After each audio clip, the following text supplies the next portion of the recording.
दोस्तों, Indian railway finance corporation limited यानी IRFC की बात करें तो स्टॉक के अंदर आज भी गिरावट हुई। अब इस गिरावट के पीछे की वजह को समझने की कोशिश करेंगे और यहाँ पे जो बड़ी अपडेट निकल के आ रही है वो क्या इशारा करे उसको भी समझेंगे। तो आईआरएफसी आपको पता ही होगा कि रेलवे इंफ्रा कंपनियों को फंड प्रोवाइड करती है और अब उसका पोर्टफोलियो बढ़ चुका है। बहुत सारे सेक्टर में कंपनी फंड प्रोवाइड करती है, चाहे वो पावर सेक्टर हो या फिर मल्टी मॉडल लॉजिस्टिक पार्क वगैरह हो या मेट्रो प्रोजेक्ट हो। ऐसे में अब आईआरएफसी के आगे की क्या संभावना बन रही है? ये पीएसयू ऐसा अकेला स्टॉक है जिसका खर्च बहुत ही लिमिटेड है और जीरो एनपीए। क्या आने वाले समय आईआरएफसी बेहतर करेगा या फिर अभी भी दबाव की स्थिति बनेगी? क्योंकि 229 तक पहुंचा हुआ स्टॉक इस समय 87 के आसपास है। ओएफएस प्राइसेज भी नीचे। लेकिन फ्रेंड्स, उससे पहले अगर आप पहली बार हमारे चैनल पे आए तो चैनल को सब्सक्राइब कर दीजिए, एक बेल आइकॉन दबा दीजिए ताकि जब भी नया वीडियो बने पहला नोटिफिकेशन आपको मिले। वीडियो पसंद आए तो लाइक से जरूर कीजिए। चलो फ्रेंड्स, वीडियो स्टार्ट करते हैं। मैं हूँ आपका दोस्त एसबी दवे और हमारे अपने चैनल ऑनलाइन कमाई में आपका बहुत बहुत स्वागत है। सबसे पहले आईआरएफसी के कारोबार की बात करें तो 87.66 पर आप देखें स्टॉक की हमें क्लोजिंग देखने को मिली 0.78% की गिरावट के साथ।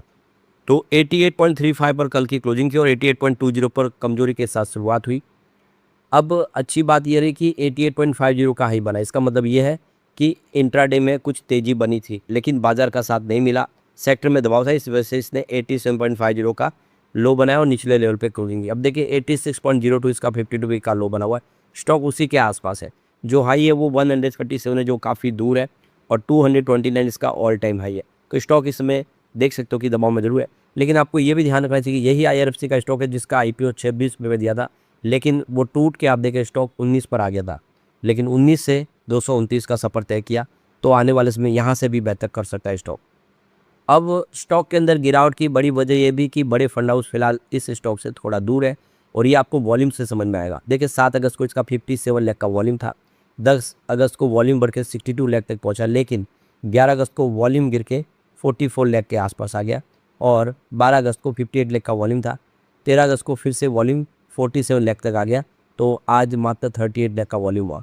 अब जो एवरेज वॉल्यूम है वो भी 51 लाख है, उसके नीचे आ गया है। तो इसका मतलब ये कि अभी वॉल्यूम कम हो रहा है क्योंकि बड़े फंड हाउस फिलहाल सक्रिय नहीं है। जैसे बड़े फंड हाउस खरीदारी शुरू करेंगे स्टॉक फिर बेहतर करता हुआ दिखाई देगा। तब तक रिटेल इन्वेस्टर के दम पे ये स्टॉक में तेजी की संभावना काफ़ी कम है और दबाव बनता हुआ दिखाई दे सकता है। अब यहाँ पे जो बड़ी अपडेट निकल के आ रही है, आईआरएफसी के बोर्ड में बदलाव हुआ है। यहाँ पे 2 नई और अपॉइंटमेंट हुई है। Part time non official independent director के तौर पे अपॉइंटमेंट की गई है। तो पिछले दिनों यहाँ पे जगह खाली थी क्योंकि रेलवे बोर्ड इसमें अपॉइंटमेंट नहीं कर सकता है, डायरेक्ट सरकार की तरफ से होती है। देखिए कि प्रेसिडेंट ऑफ इंडिया के तहत आती है कंपनी और उन्हीं के तहत यहाँ पे निर्णय होते हैं। तो अब देखो कि यहाँ पे जो नई अपॉइंटमेंट की गई है जिसमें सेबी के रूल्स के तहत बताया गया है कि यहाँ पे 2015 के अमेंडमेंट रूल्स के तहत जो टाइम टू टाइम जो है जो जानकारी देनी होती है तो उसके तहत हम जानकारी दे रहे हैं कि मिनिस्ट्री ऑफ रेलवे की तरफ से और इंडियन गवर्नमेंट ने जो यहाँ पे फैसला लिया उसके हिसाब से 13 अगस्त 2026 को यहाँ पे अपॉइंटमेंट हुई है श्री प्रदीप एलावत और मिसेज मंजुला मिश्रा। ये नॉन ऑफिशियल इंडिपेंडेंट डायरेक्टर के तौर पे कंपनी के अंदर शामिल हुए। तो बोर्ड ऑफ डायरेक्टर में 2 नई अपॉइंटमेंट हो गई है और इनका जो कार्यकाल होगा वो 3 साल के लिए होगा। तो बिल्कुल आप देख सकते हो कि यहाँ पे कंपनी के अंदर 2 अनुभवी व्यक्तियों की अपॉइंटमेंट हो चुकी है। तो सेबी के रूल्स के तहत जो जानकारी देनी थी जिसको यहाँ पे शेयर किया गया है कि यहाँ पे 2 इंडिपेंडेंट डायरेक्टर तौर आ चुके हैं और कंपनी में जो कमी थी उसको पूरा किया, क्योंकि कोटा होता है वो पूरा करना होता है तो उसको किया गया। पिछले दिनों कहा भी गया था दोनों एक्सचेंज की तरफ से कि कुछ संख्या कम है, उसको पूरा किया गया है। तो अभी यहाँ पे फिलहाल आरवीएनएल, आईआरसीटीसी, आईआरएफसी जैसे शेयर किस तरह से बाजार में परफॉर्म करे उसको समझ। तो आज देखिए फ्राइडे का दिन था, अंतिम इस वीक का जो क्लोजिंग डे था और बाजार कमज़ोर था। रेलवे शेयरों में भी हमने कमज़ोरी देखी है। तो Nifty India railway PSU index की बात करें तो यहाँ पे देख दो कि 0.74% की गिरावट के साथ 2881 के स्तर पे लेवल देखने को मिला। तो इसमें से देखें तो टोटल जो 17 स्टॉक में से 15 में यहाँ पे हमें गिरावट देखने को मिली स्टॉक के अंदर। तो यहाँ पे देखिए Nifty India PSU railway stock जो बनाया गया उसका मकसद है कि रेलवे ट्रैक जितने भी शेयर है उसको ट्रैक करना। तो निफ्टी 500 के दौरान जो आप देखें मिनिस्ट्री ऑफ रेलवे की तरफ से जो यहाँ पे नॉन कोर ग्रुप के तहत जो शेयर है उनको यहाँ पे शामिल किया गया है। तो यहाँ पे इस इंडेक्स की जो बेस डेट है वो 1 अप्रैल 2021 और बेस वैल्यू 1000 है। तो इंडेक्स के अंदर के सेमी एनुअली और रीबैलेंस इसको किया था क्वार्टरली। तो यहाँ पे देखिए इसमें आप देखिए तो 80% कोर ग्रुप से आता है और बाकी का जो जो 20% है वो नॉन कोर ग्रुप से यहाँ पे लिया जाता है। अब इसमें 20% का कैप लगाया गया हर स्टॉक के लिए, उससे ज़्यादा इसमें किसी को वेटेज नहीं गिनू जा सकती। तो आज IRFC की बात नहीं, रेलवे शेयर सभी कमज़ोर थे। यहाँ पे सेल में 0.63% की गिरावट देखने को मिली और कॉनकोर की बात तो यहाँ पे 0.19% की गिरावट। इसके अलावा IRCTC की बात करें तो यहाँ पे 1.32% डाउन, यानी ओवरऑल देखेंगे सभी शेयरों में गिरावट थी।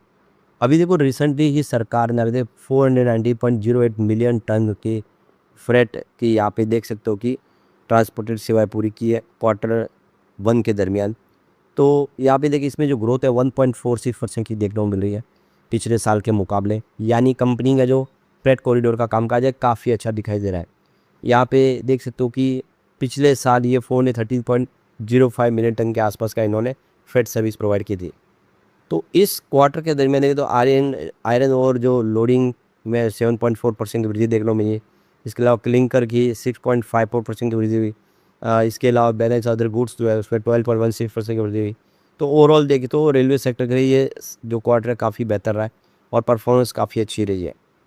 यहाँ पे इस बार गवर्नमेंट ने 2.93 ट्रिलियन रुपीज़ का बजट एलोकेशन भी किया है। तो ये देखिए $32.56 बिलियन US के हिसाब से यूनियन बजट 2026-27 के लिए काफ़ी सारा बजट का ऐलान हुआ, क्योंकि बहुत सारे नए आप देखिए हाई स्पीड रेलवे प्रोजेक्ट शुरू करने, नेटवर्क एक्सपेंशन करना है और सेफ्टी के ऊपर फोकस करना है। स्पेशल कवच टेक्नोलॉजी लाई जा रही है जिसमें खर्च सरकार कर रही है। और अभी तो हम देख सकते हो कि सरकार ने यहाँ पे एक बड़ा फैसला और किया, जितने भी हमारे बॉर्डर है चाहे वो चाइना से जुड़ा हुआ, पाकिस्तान से, बांग्लादेश से, वहाँ पे कनेक्टिविटी बढ़ाई जाएगी, रेलवे नए ट्रैक लगाए जाएंगे, उसमें भी काफ़ी सारा खर्च होगा। अभी देखें तो अमृत भारत स्टेशन स्कीम के तहत बहुत सारे जो रेलवे स्टेशन है उसका 100% इलेक्ट्रिफिकेशन हो रहा है और उसको बिल्कुल एयरपोर्ट की तरह बनाया जा रहा है। बहुत सारे खर्च हो रहे हैं, डेडिकेटेड फ्रेट कॉरिडोर्स बन रहे हैं जिसमें आप देखिए जो लॉजिस्टिक कॉस्ट है उसको कम करने की कोशिश की जा रही है, मिनरल्स को उस जगह से उठाने की कोशिश की जा रही है। तो लगातार सरकार के ये फैसले या IRFC जैसी कंपनियों के लिए बहुत सारा फ़ायदा कर सकते हैं। तो इस समय देखें तो वंदे भारत स्लीपर ट्रेन आ रही है, अहमदाबाद बुलेट ट्रेन का प्रोजेक्ट चल रहा है, तो काफ़ी सारे नए प्रोजेक्ट इस समय चल रहे हैं। आने वाले समय आप देखें तो इसमें PM गति शक्ति योजना के तहत भी काम किया जा रहा है। तो रेलवे में रुकने वाला काम नहीं है। ऐसे में IRFC जो रेलवे की इंफ्रा कंपनी को फंड प्रोवाइड करती है, इसको फ़ायदा होना ही होना है। इस बार IRFC ने देखिए प्रॉफिट में 10% की ग्रोथ दिखाई है, जो आप देखिए 1927 करोड़ तक पहुंच गया है। तो क्लियर है कि प्रॉफिट बढ़ रहा है, बिजनेस बढ़ रहा है। अब यहाँ पे दिन की नेट प्रॉफिट यहाँ पे 1746 करोड़ के आसपास एक साल पहले था। टोटल इनकम भी देखे तो यहाँ पे अच्छी खासी बढ़ गई है, 8391 करोड़ तक पहुँच गए, जो एक साल पहले 6918 करोड़ के आसपास थी। अच्छी खासी वृद्धि इनकम में भी हुई है। तो ये आंकड़े उत्साहवर्धक। लेकिन फ्रेंड्स, कोई भी इन्वेस्टमेंट करने से पहले अपने फाइनेंशियल एडवाइजर से एडवाइस ले ले या अपना खुद का रिसर्च करें, क्योंकि मैंने वीडियो आपके एजुकेशनल पर्पज़ के लिए ही बनाया। वीडियो पसंद आए तो लाइक से जो कीजिए और चैनल को सब्सक्राइब कर दीजिए। Thank you friends.